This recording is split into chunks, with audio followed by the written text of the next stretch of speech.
মালদার গাজলের দেওতলা এলাকায় হেয়াখোর গ্রামে 512 নম্বর জাতীয় সড়কে এক অজানা গাড়ি ধাক্কা মারল টোটোকে। ঘটনাস্থলেই 3 জন মারা যায়, একজন গুরুতর আহত হয়।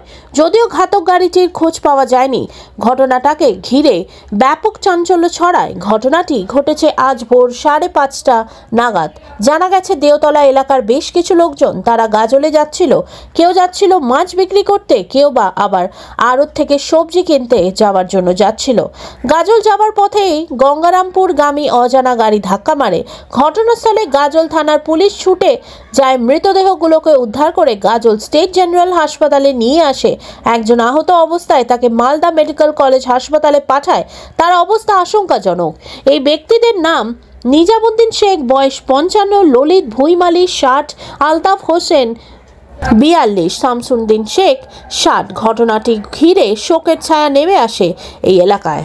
বিষয়টা বললে হয়। আমাদের এই গাজল ব্লক তৃণমূল ট্রেড ইউনিয়ন কংগ্রেসের অধীনেই গাজল ব্লক গেটে যে আমাদের অটো শ্রমিক ইউনিয়ন আছে, সেই ইউনিয়নেরই সদস্য। এটা হাই স্পিড একটা সাদা যে ইলেকট্রিকের এই যে চার্জার যে বেরিয়েছে, সেই গাড়ির ইনি মালিক এবং ইনি নিজেই চালাতেন।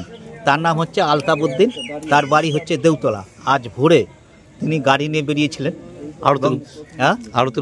আড়তের উদ্দেশ্যে তিনি আসছিলেন এবং কোন গাড়ি যে তাকে মেরেছে তেনা কিন্তু বুঝতে পারছেন না। কিন্তু সেইখানে সঙ্গে সঙ্গে আমাদের যে সক্রিয় তৃণমূল ট্রেড ইউনিয়নের কর্মী ছিলেন তিনি মারা গেছেন, তার সঙ্গে যারা ছিলেন তারাও মারা গেছেন। আমরা খুব শোকাহত এবং তার পরিবারের প্রতি আমরা দেখতে পাচ্ছি এখানে আমরা তাদের প্রতি সহানুভূতি জানা। আমাদের ওইখানে এন্তাজুল যে দায়িত্বে ছিল তিনি কজন মারা গেছে? 3 জন টোটাল মারা গেছেন। আহত আরও 1 জনের মতন হয়েছে। কোথায়? হাসপাতালে ভর্তি আছে এবং তাকে মালদা পাঠানো হয়েছে। ঠিক আছে।